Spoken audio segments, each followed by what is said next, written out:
Assalamualaikum warahmatullahi wabarakatuh. Alhamdulillahirabbil alamin. Allahumma shalli ala sayyidina Muhammad wa ala ali sayyidina Muhammad. Selamat sore.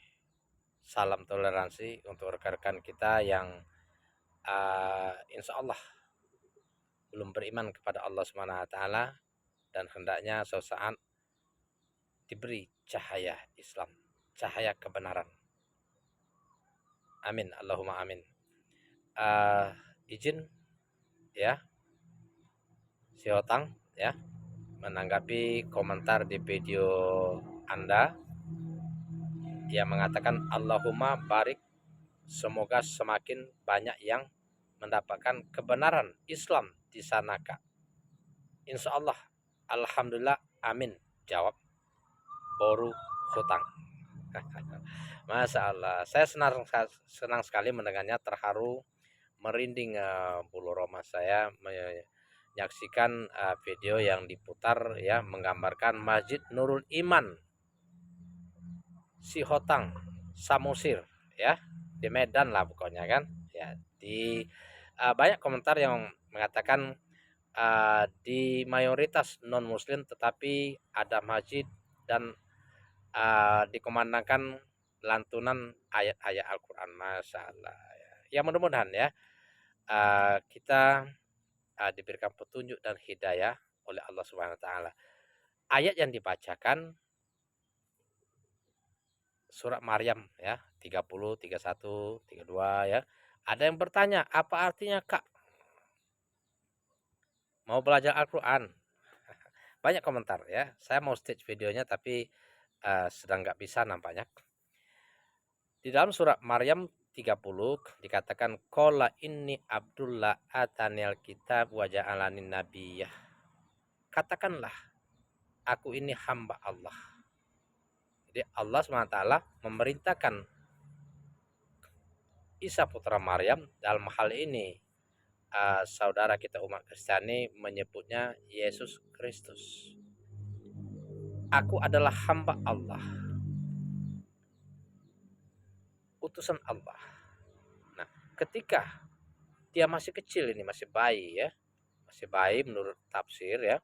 Ketika dia masih bayi, ibunya kebingungan menjawab pertanyaan warga di sekitar ibunya ya, yang menduga prasangka buruk ya, lahir tanpa ayah, mungkin menuduh zina dan lain sebagainya.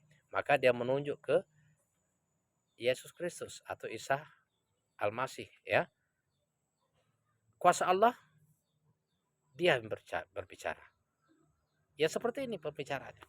Qala inni Abdullah, katanya, atanil kitab, saya sebagai hamba Allah akan diberi kitab, yakni Injil, dan akan diangkat menjadi nabi utusan Allah. Wa ja'alani mubarakan ainama kuntu wa ausoni bisolati wa zakati madumtu hayya. Dan aku diperintahkan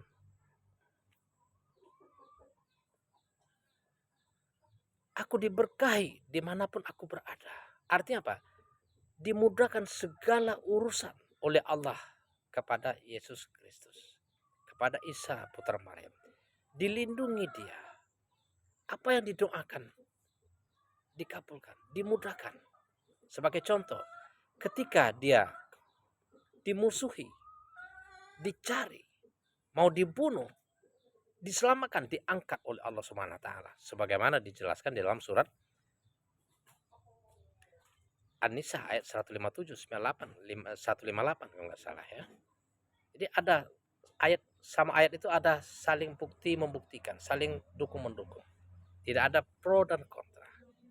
Dia diberkahi, dilindungi, dimudahkan segala hajat. Nah.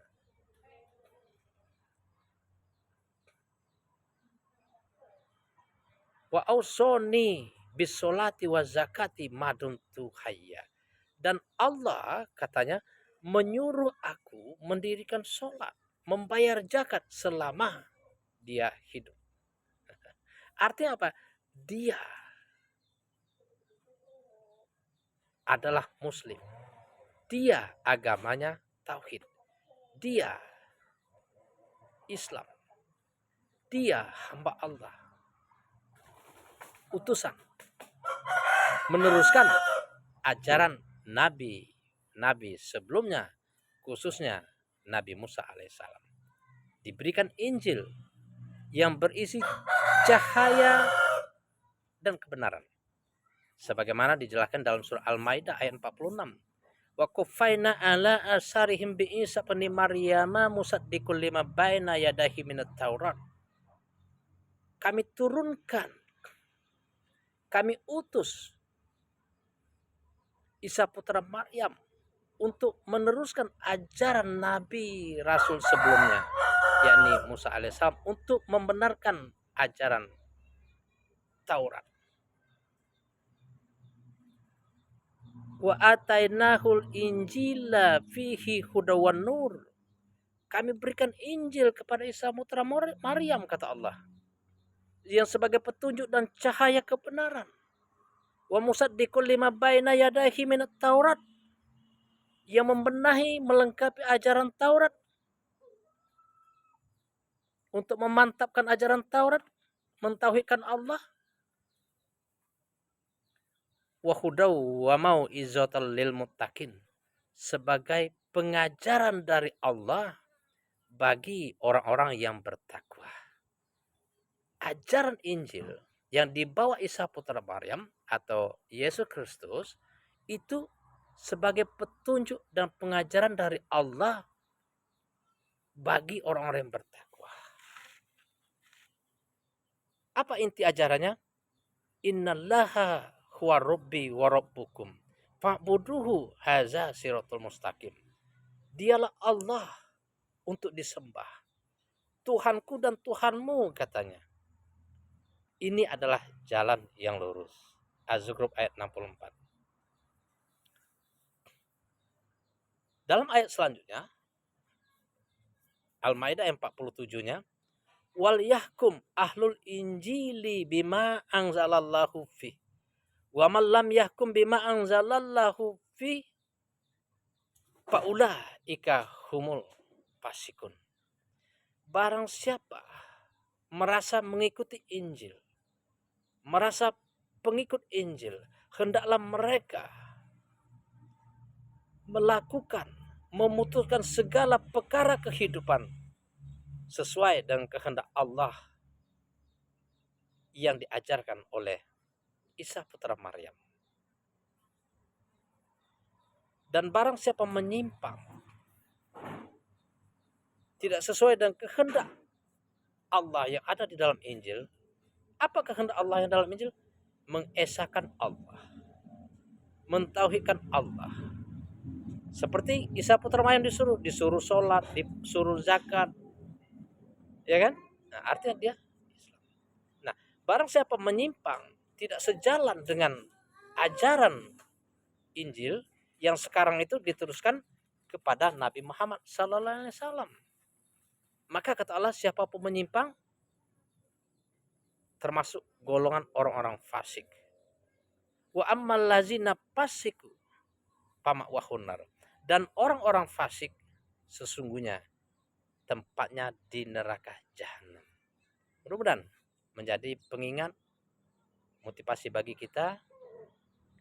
Apa yang saya jelaskan, kalau kita baca di dalam Bible, itu ada indikasi-indikasi bahwa Isa putra Maryam atau Yesus Kristus itu sendiri adalah utusan dan meneruskan ajaran para nabi dan rasul sebelumnya. Siapapun yang membatalkan hukum Taurat walaupun sekecil koma titik, maka diharamkan masuk kerajaan Bapa. Itu saya sudah pernah baca itu ya. Surat Matius berapa gitu. Ya, mudah-mudahan menjadi motivasi bagi kita, bukan untuk ego-egohan, tidak untuk saling menjelekkan, menjatuhkan, tetapi kita mencari kebenaran bersama-sama. Assalamualaikum warahmatullahi wabarakatuh. Horas ya.